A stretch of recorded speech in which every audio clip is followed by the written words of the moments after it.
Ladies, are you ready for some real talk? The AchieveHERs Unfiltered podcast isn't a bunch of fluffy stuff about career fashion or networking do's and don'ts. It's real heart-to-heart conversations with inspiring leaders. It's from women, by women, and for women. Tune in for a panel discussion on today's hottest topics that women face every day. We'll also discuss things that rarely enter the conversation. Subscribe to the AchieveHERs Unfiltered podcast on YouTube, Spotify, or wherever you like to watch or listen.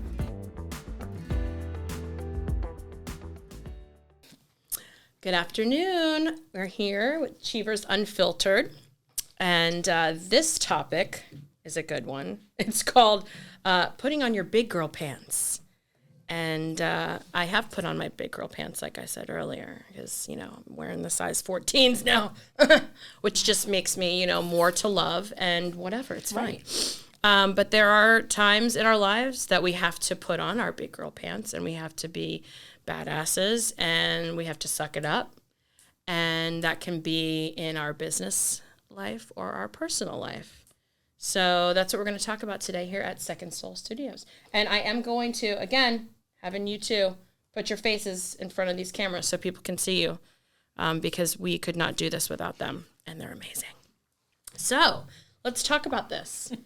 Big girl pants. You got a pair of big girl pants? Oh, I have plenty of big old pants. Does anybody else, by the way, have pants? Speaking of big girl pants, do you have pants, do you have clothes? Specifically, let's talk about jeans in your closet that you know damn well you are never going to fit into again. Mm-hmm. Yep. But you still have them. Yep. Like, I don't even think, maybe my arms now could go into them. But I really am, I feel like that's just a thing you have to have. You can never throw them away. I remember throwing some of them away, but like not the one that just looked so good. It was like, these were the ones. They're a pair of Calvin Klein's. And I loved these jeans, and I still have them. Well, it's funny because you don't do it the other way. When you have your big girl pants and then you lose weight, we throw that shit. We throw that away. I'm never fitting in these again. These are too baggy now. Yes. I'm going to throw them away. Yes. Yeah, absolutely. As I'm just going to take another sip. Yeah. It's the reason why I'm wearing dresses all the time now. We want to say thank you, COVID, but not. I just ate because whatever. It's fine. But yeah, let's talk about you. Oh wait, I need to introduce. Yeah, let's introduce yourselves. Hi, I'm Tamara Glynn. I'm the founder and CEO of ClearPath Health LLC. It's a mental health agency here in Clearwater, and we're serving Pinellas, Pasco, and Hillsborough. That's awesome. I'm Sherri Aquilar with Baystar Restaurant Group, and I'm your host, Kelly Jordan. And let's go back. Let's talk about. Big girl pants. Yeah. Sucking it up. So I've had many opportunities of sucking it up, but one that we were talking a little while ago, which I think was one of the biggest one that I struggled to do that with. I'm a social worker. I've been a social worker for almost 30 years. And my sister suffers from bipolar depression and mania. And, she's had it, now that I think back and I know what it is, because I'm a trained social worker, she's had it, I think, all her life. But back in the 90s, she started on this wave of trying to kill herself pretty much every other week. She had two little children. My nephew was 3 and my niece was 5 or 6 at the time. And they were getting completely traumatized by her trying to kill herself every day. And again, for those of you who don't know, bipolar disorder really is an imbalance in your brain, but it causes you to go from depression to mania. And when she got on those depressed states, she would try to kill herself all the time. Not very successful, thank God. We're lucky in that way. But she would try to get just for attention, which is part of the characteristics of bipolar as well. It was just to get attention. So she would try to cut herself. She would get little scratches on her wrist and call somebody the minute she started bleeding, or she would take a whole bunch of Tylenols and call somebody the minute she did it. So she always ended up in the hospital a couple of days, came out, and her children were getting traumatized by this ongoing issues with their mom, and really thinking, their children were little, thinking that she eventually was going to really be successful and kill herself. myself. So I struggled for a long time being the social worker. I mean, back then in the days, HIPAA didn't exist. So I worked with most of the social workers in Massachusetts. They knew me because we were in a big agency. I had been the supervisor for a lot of them as a training clinician. So we had what is called the BEST team, which was like the mobile crisis teams here in Pinellas, is a team that goes out when somebody is suicidal and assesses them whether they need to go into the hospital or not. So at one point, my niece called me for the first time, really hysterically crying, not knowing what to do. My mom took the bottle of pills. I don't know what to do. Giovanni, which was my nephew, was really scared, and I'm here at home with her alone, and I don't know what to do. So I just decided to put on my big pants that day, and I took control of the situation, and I called the BEST team, so the crisis unit, and I said, listen, my sister just attempted suicide. You're going to get a call. She's going to end up at one of the hospitals, and you're going to get a call to evaluate her. And I need you to, the minute before you put her in the hospital, whatever doctor is at the ER, they need to call me before they make that decision. They're like, yeah, no problem. So they call me a couple of hours later, and they said, okay, I got a note here that I'm supposed to talk to you before I decide what to do with your sister. And I'm like, okay, what are you going to do with my sister? No, we're going to put her in the hospital. So I said, okay, you need to put her at Arbor Hospital. And Arbor Hospital is the hospital that has like the worst experience in Massachusetts. It really is the lowest level hospital.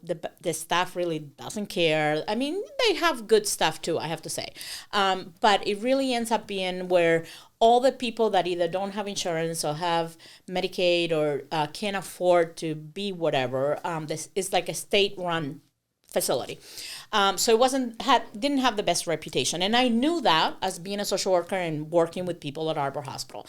So I told them that she needed to go to the Arbor Hospital, and I told them to not let her out until the psychiatrist on site talked to me.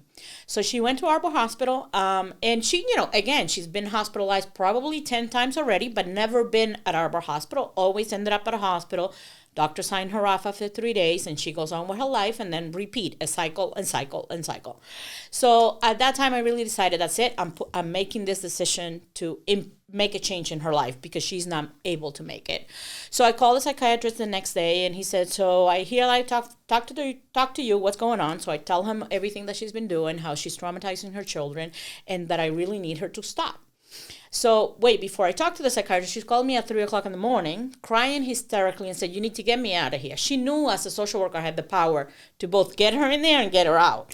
And I said, why do you want out? And she said, there's crazy people here, and my roommate is trying to kill me with a pillow. She tried to suffocate me. And I said, but I thought you wanted to kill yourself. Why don't you let a crazy person kill you? Yeah, she's like, no, you need to get me out.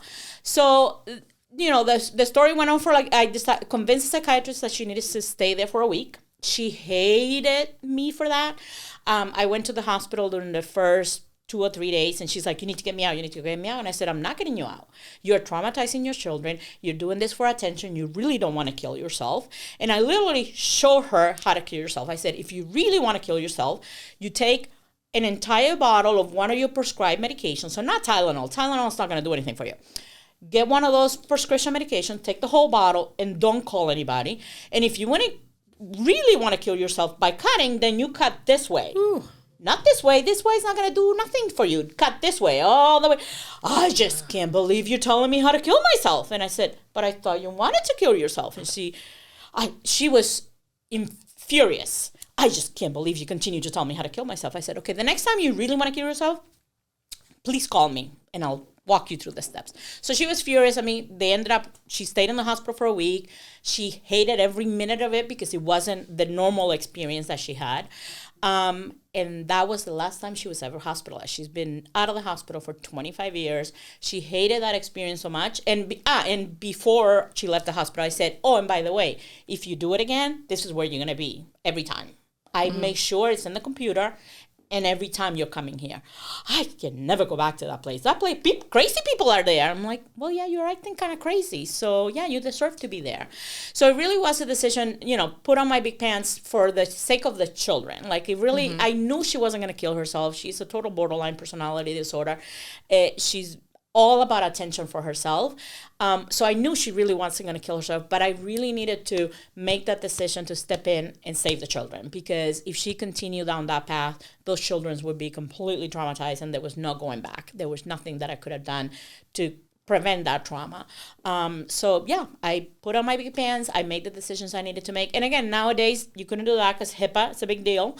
But back in the day, you really could make an impact on somebody's life, both in, in a good way and a bad way.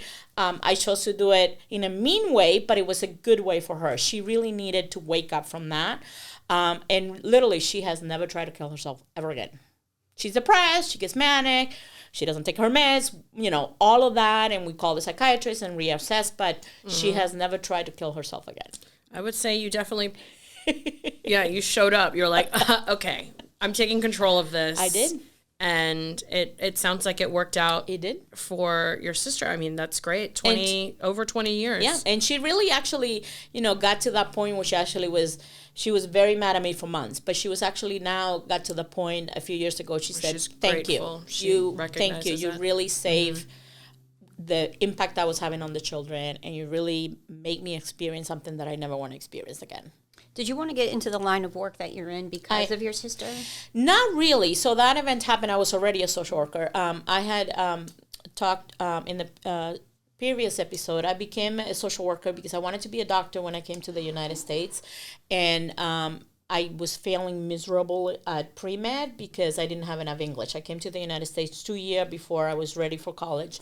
And I just didn't have enough English to be able to keep up with all the reading in pre-med. So once I got my first D, I went crying to my advisor and I said, I need to go find something else because I'm going to lose my scholarship. I had a full pay scholarship. So he steered me into 3 different fields that could still be helping people. And social work just knocked the socks out of me. And I totally wanted to do that. And I became a social worker. It's going to be 30 years next May. And it wasn't because of her. I mean, was she acting this way? Yes. I mean, now that I look back, I could see times in her life, even as a child, that she was very manipulative and would try to get her way with my parents. And so I could see, now that I know what I know, I could see back then that she was definitely had those signs, even as a young child. But no, I mean, that episode happened. I was already, so my niece was, I was already a social worker for at least 10 years by then. That's an amazing story. It is. Yeah. And again, a very good version of being a badass and stepping up and owning it and helping your sister through. And it was a moment, I mean, everybody in the family hated me because I was being mean to my sister. So even my mother, who knew she was traumatizing the children, was very upset at me. Let her out. If the doctor says she's out, let her out. And I'm like, no, she really needs to learn her lesson here. And it's not about her, it's about the kids. But even the entire family was against me for what I was doing. They wanted her out of the hospital because she always got out within 3 days because she really didn't need to be there. I mean, it was a little scratch here and there. It wasn't a big deal. But I needed her to understand the impact that she was having on her children's life. Well, and now obviously she, as well as the rest of your family, are like, hey, this is what she needed. She needed that good kick to the ass and a little bit of a wake-up call so that she was able to realize, okay, and I need to go about my issues in a different way than the knee-jerk reaction of wanting to kill yourself. And her children to this day thank me. She actually, her oldest daughter is now a nurse and is giving back and wants to help people. Great. So yeah, look at that. Well, I mean, you get to follow that up. So I'm not really. How many lives have you saved by putting on your big girl pants? Well, not too many, but there's kind of a similar situation I've had to do a few years ago with somebody that was really close to me in the restaurant and really had some issues in their personal life, and it came to the point where I had to fire them, even though that's not anything that I really wanted to do, and it was something that just really broke my heart, but it was a point where they were able to pick themselves back up and have completely turned their lives around and is just the most amazing person. That's another really good example. Yeah. I noticed both of you used examples of you are helping someone else by putting, quote unquote, sucking it up and putting your big girl pants on. Helping other people is obvious. I mean, it's what we, especially as women, we tend to want to do. I mean, you went into your profession because you wanted to help other people. We sometimes have to be the bigger person, size-wise, I guess, with pants too. We have to be the bigger person in order to help someone else. And maybe it is saying things that they don't want to hear, or doing things like letting them go in order for them to get their life together, or, to save their life in some cases.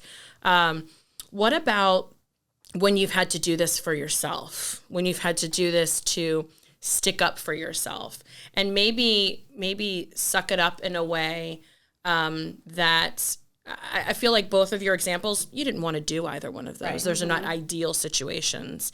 But sometimes you can, quote unquote, suck it up and be the bigger person, and it's for you and it's helping you.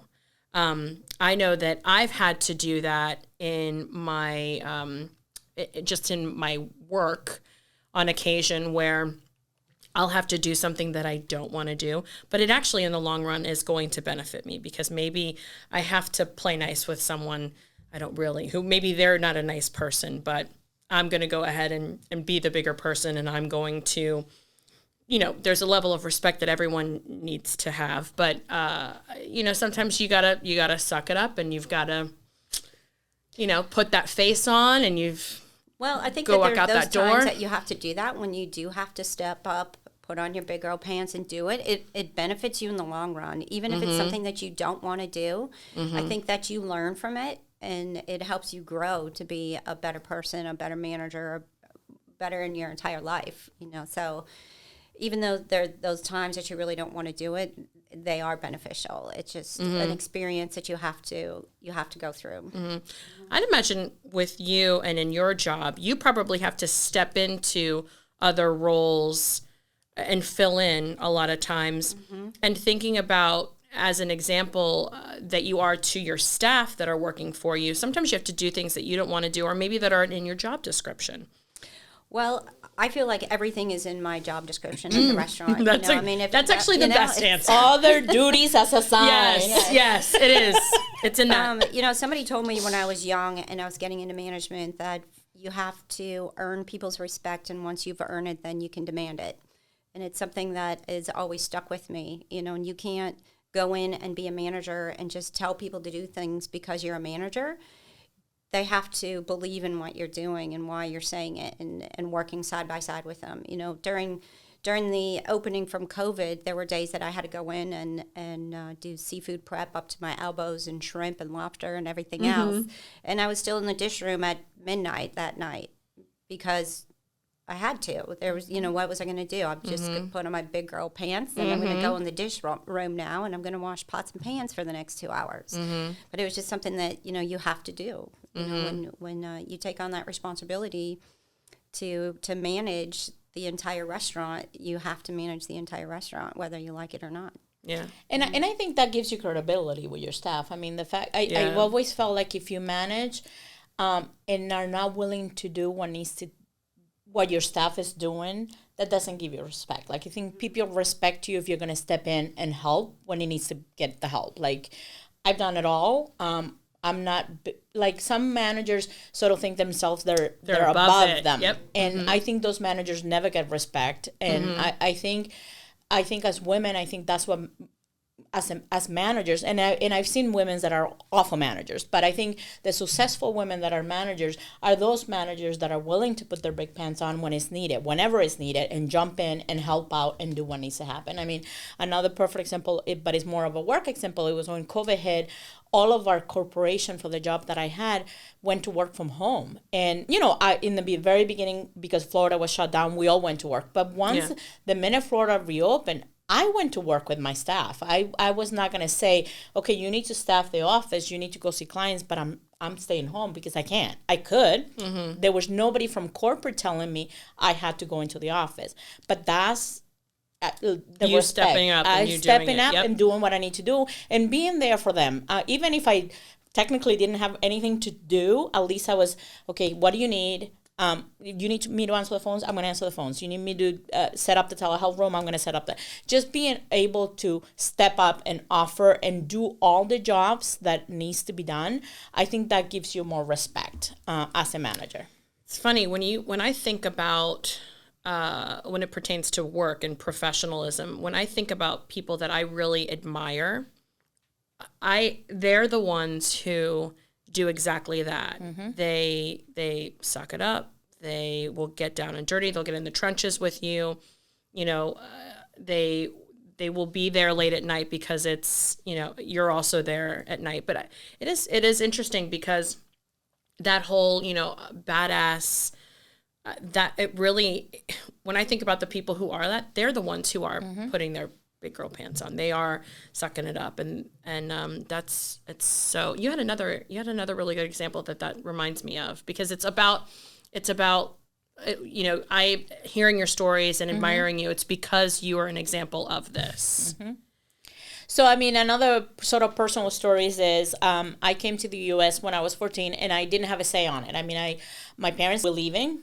We've had enough of this environment in Cuba. I came from Cuba. So my uncle was already here. He bought visas to Panama. We were in Panama for 8 months and worked our tails off to make extra money to be able to cross the border. We crossed the border illegally back then. And again, I didn't have a choice in that transition. Coming to the U.S. was not a choice. My parents said, you're going and you're going. And realizing that I lost all of my childhood friends. That's one of the things I envy sometimes of women who are here and were born here, that they have their, high school friends, their college friends. Those friendships, my childhood friends were gone. And back then there was no social media and no even phone, so I couldn't even talk to them on the phone. A minute to call to Cuba cost $100, and of course I didn't have $100. Oh my, $100 $100 a minute, and you could only call people who had a phone, and of course my friends didn't have a phone.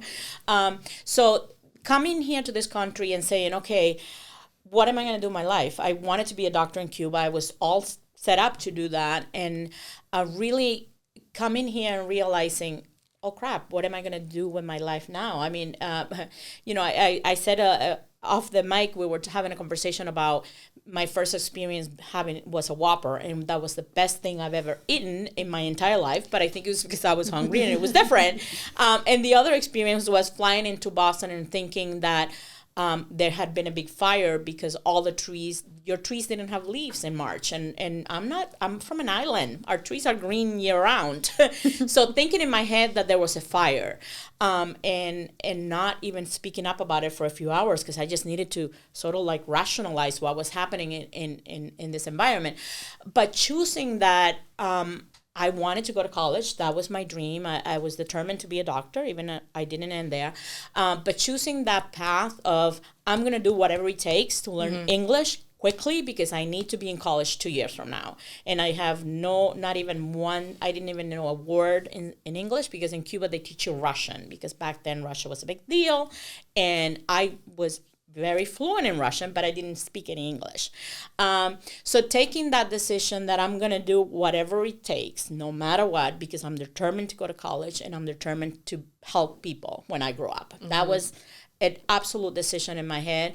And I advocated with the school when I came in that I needed extra English lessons, because with just one class, when you're in an ESL program back then, those even don't exist anymore. But most of your classes are in Spanish, and then you have English as a second language. And I knew that wasn't going to get me anywhere in 2 years.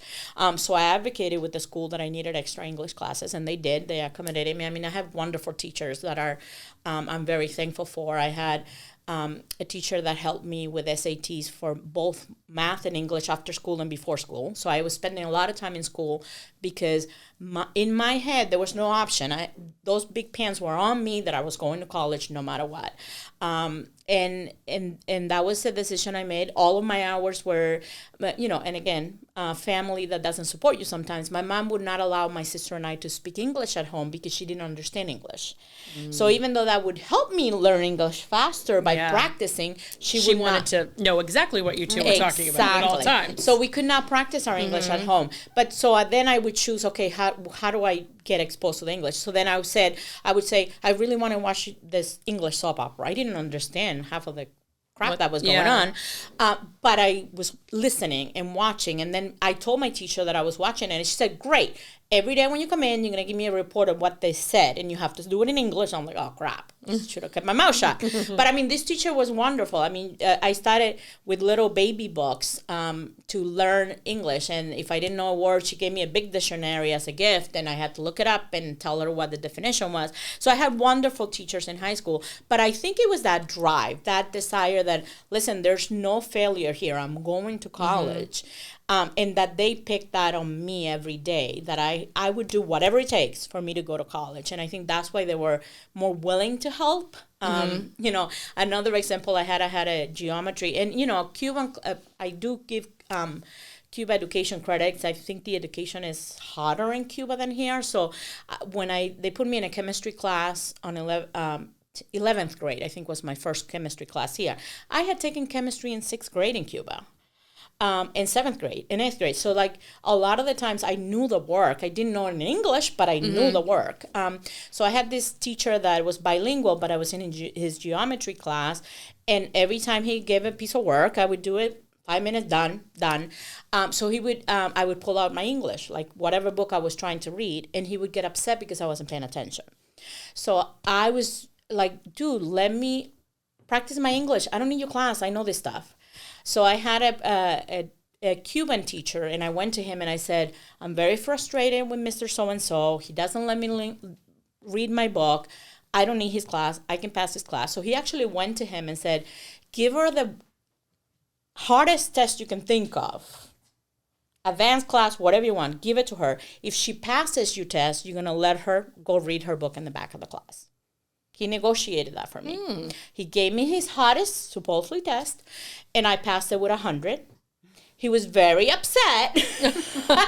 But then you got to go to the back of the class. But again, I put my big pants on. I decided this is what I need to do. I don't need your class. I advocated with another teacher who then let me go sit in the back of the class with reading my book and writing it in the dictionary what the words were, and that's really how I learned English. These are really good examples. What advice? So a lot of this, the common thread is like being strong, being confident, and stepping up to the plate. What advice do you have? We have a lot of, I know I have a lot of friends and a lot of colleagues that they don't do that. They are more of, it's okay. I'm going to either stay in my box or I'm not going to, you keep talking about like, I'm putting on my big girl pants because I'm doing this. You're doing this because you're like, it's part of my job and I earn the respect and this is why I'm where I am today. What advice do you have for those that are not strong personalities, are a little bit more, I'm just going to go ahead and either fly under the radar and obviously you can tell a lot of times they're not seeing the opportunities that maybe we've been able to have and get because we have stepped up to the plate. We have been badasses. We've been strong. We've been brave. What could you say to encourage those to get there that maybe have trouble doing that? Well, I think that that's something that we need to start with women in general, girls, when they're in high school. I think that we need to have education of girls on how to speak up for themselves and how to go for the things that they want to go for. I mean, we can do anything, when we put our mind to it. But I just think that there's times where we're taught that we're not supposed to, that we're supposed to just kind of be on the sidelines. And, when I first moved down here when I was 18, I wasn't going to go to school. There was no money for me to go to school. So it was get a job, so I've been working ever since. And as I was in those positions as a server or a bartender, I could see that there was more for me, more opportunities, and I had to step up and ask for them. And I think that we need to show people that you can do these things, how would you apply for a job? How would you put a resume together? How would you dress for an interview? How do you stand up for yourself when you know that you deserve a raise? How do you stand up for yourself, when somebody isn't treating you right, instead of just saying, well, that's the way it is. I think that we need to learn those things. That is so important. Yes, I think it should start young. I think a lot of us learn it just by life kind of teaching you and your personality, you figure it out. But sticking up for yourself is a huge thing that a lot of times we as women are not supposed to do, because we're just supposed to, and if we do, we're being bitchy. We are asking for too much. We are, because we have this whole, we're kind of sometimes just, what did you say earlier? Pat on the head. Pat you on the head. Sweet. You're so cute. You're so cute. That's so sweet. We do need to be stronger and support each other.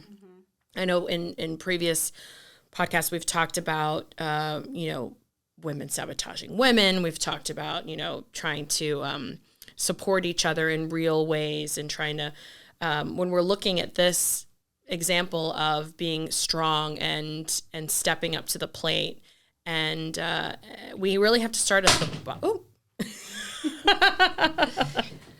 it's all good. I feel like we have to start early.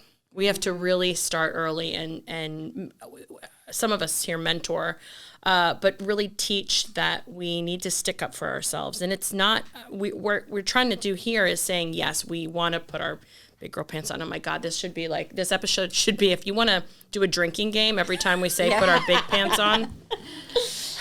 Being in the restaurant business, it's really difficult, especially I gravitated towards the kitchen when I was young, and I wanted to be in the kitchen. And I worked with chefs that wouldn't even learn my name. They would just call me girl. And, they wouldn't talk to me. They wouldn't want to show me things. It's difficult, and it's almost like you have to be better than them just to prove yourself that you can work side by side with them. Oh, it's so funny that you say that. You really do have to be the best at your job, because isn't it true that a lot of times a man can be mediocre? Oh gosh, yes. But then a woman has to be superior in order to basically kind of you're here today. Just sitting there going, oh my God, what did I get myself into? We're not man bashing, don't worry.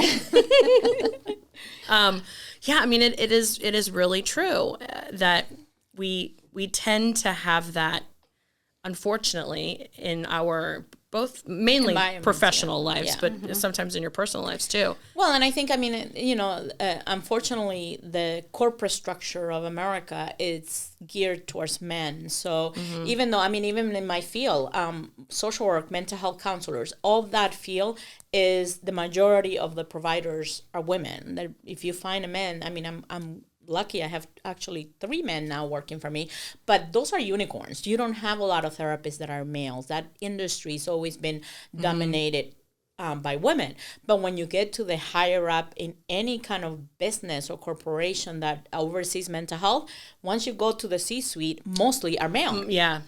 There are people with business degrees running the company, don't even know anything about mental health, but they're the ones telling you what you need to do, and why I shifted to create my own company, because I was very frustrated with men that didn't have a clue telling me what to do.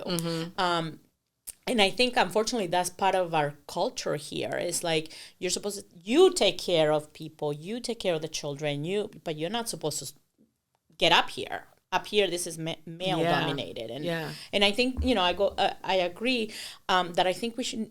That's something that should be taught in high school. Like, oh my God, don't teach me algebra and geometry and whatever that I'm never going to use. Teach me real skills, empower me, teach me leadership skills, teach me how to budget, how to manage a credit card, things that I'm going to be able to do and push back on the society. And unfortunately, we don't. Some schools do. I have actually visited a couple that do all that sort of real life skills that you need to. But in the majority of our kids are not getting that. And so they just go out and do what they need to do and screw up because they don't have the experience to, like I had to teach my children budgeting skill. Like one of them is really bad at it. And we talk about credit cards. Don't apply for a credit card if you don't have the money to pay. Like things like that I think need to be taught, especially to girls, because we're not supposed to be in those higher end jobs. And I think if we don't develop those skills in our own, we're never going to get there. And, I'm fortunate that I've had 2 or 3 bosses that became my mentors during my career that are powerhouse women, like holy moly, like they too. They will never tell me no. They're like, yep, go do it. You can do it. You can do it. And I think we all need that in our lives. We need to at least have one power woman in our life that's gonna tell you go for it and do it. And that is so important, to look at another woman and be like, she's a badass. I was lucky to have that with shout out to Amy Ferrier. She was amazing, because I saw that she took no shit from the guys that she was working with. And unfortunately, it is a thing that we have to do a lot of times. And you know, we do step up, which is awesome, but we just have to obviously be the example and again, give advice where we can and try and empower each other, but mentor, you know, the younger versions of us. So and I think that's one thing that Achievers could do, is get more involved in that with the school system. You know, I mean, how many members are in Achievers now? And with the luncheon that we just had, I think there was over 200 people. And, you know, those are all strong, independent women that are either owning their own business, running their own business, managing another man's business for them. Yes. You know, that we could be mentoring young girls, and we could be helping them to come out of high school. I know that there's people that are not going to be able to go to college. There's either no money or there's just no desire to go to college, but you can be successful and have everything in life without. And I think that we should focus on helping girls that are coming out of high school, giving them jobs and mentoring them, and I think they would be a great value to so many people. And there's such a big group right now. Right. That's an awesome idea. Yes. We need to definitely put that into play. Yeah, for sure. I know there are some people that are involved with Big Brothers Big Sisters and do that mentor group, but it would be really cool for Achievers to have their own. Yeah, and I mean something like that, a career day with girls from the local high school go to any one of our businesses, and we talk about how we got here, what you could do, that you don't need a college degree to get there, and have just that, like a real careers day, but with powerful women that are in business, that are successful, and bring the local high schoolers in for a day and spend a day with us and see what we do on a daily basis. I love it. I always end the podcast with a question. What subject would you like us to talk about in the future? And you were on the last one, so did you have another idea? Now I just thought about girl empowerment. We need to talk about girl that. empowerment. Yeah. Definitely can do one of those. What about you? Oh gosh, I don't know. Another good. You know, I've had. I've never ran for any city positions. City council members or anything. Don't really know everything that goes into it, but I just feel like there's something missing. You know, where we're not talking about something, or we're going about it the wrong way. I live 5 minutes from downtown Clearwater, and I leave Clearwater every time I want to do something. Sunday afternoons, I'm going to Dunedin or St. Pete, Safety Harbor. Why can I not stay in my own backyard and enjoy the city? So true. I mean, I'll go to the beach, right? But that's it. Otherwise, I'm going to Dunedin, or I'm going to Safety Harbor. Or play off the beach. You've got the ferry that can run from the beach to the downtown. Yeah, but that's like three things you can do, and then you're done. Like, there's nothing else going on. Yeah. But if you had a downtown. How many times can you go to the beach if you're here on vacation? By the time you're there 2 or 3 days, you're completely fried. You can't go to the beach again. You know, why? During the 12 Days of Christmas, we had free movies at the Capitol. We did 4 of them, Julie and I. And the biggest turnout was on a Saturday afternoon, and there were 74 people. The other 3 days, there was 22, 23, 24 people that came to the movies. Now, they're staffing them. They're making all the popcorn. They have security there. They're running the movies. There's nobody there. It's a free movie. Why wouldn't you want to come out?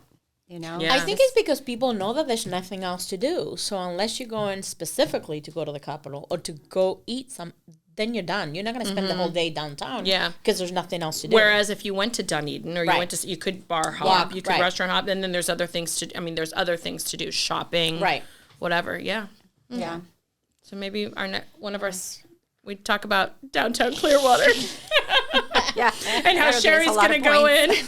And she's going to run for something, and she's going to affect some change. Let's hope so. Yeah, I don't know. Tomorrow's the big election day. Election tomorrow. And, you just hope that there's change. But, I've been living down in that area for 21 years, and I haven't seen anything. Yeah. Clear Skies is down there, which is great. They do a great job. They do. And, but I saw some stuff starting to happen in the 500 block, and now it just seems like it's all shut down again. Yeah, the wine bar closed down. I was very excited about that. I know. There's nothing down there. Yeah. All right, well, thank you, ladies. Maybe something about, when I keep going back to, Christina, I know that she just did her event this past weekend. Yeah. And I think that there's a lot of women that are probably in that position that never talk about it because they're almost ashamed or embarrassed. I think it's something that it could be talked about more. Mm-hmm. I didn't have an opportunity to go to her event, but I know that she was speaking about her story, her past, about her abusive relationship that she was in. And I think that, that's something that starts very young as well. It's not, a lot of times it's not a woman that is a mature woman that gets into that situation, because they know how to get themselves out. Yeah. But when we're young, we don't know, we're naive, and we want to believe what people are telling us. And I think that is definitely a conversation that should happen more often. I was in a situation as well when I was 19 years old, and you want to believe the person that says they're never going to hurt you again. Mm-hmm. Yeah. Yeah, I definitely think that is conversations that should happen more. And that's even going back to, young kids that are in high school. Mm-hmm. That's another good one. Good. All right. Yeah. Well, thank you, ladies. Thank you. Thank you. Mm-hmm. All right.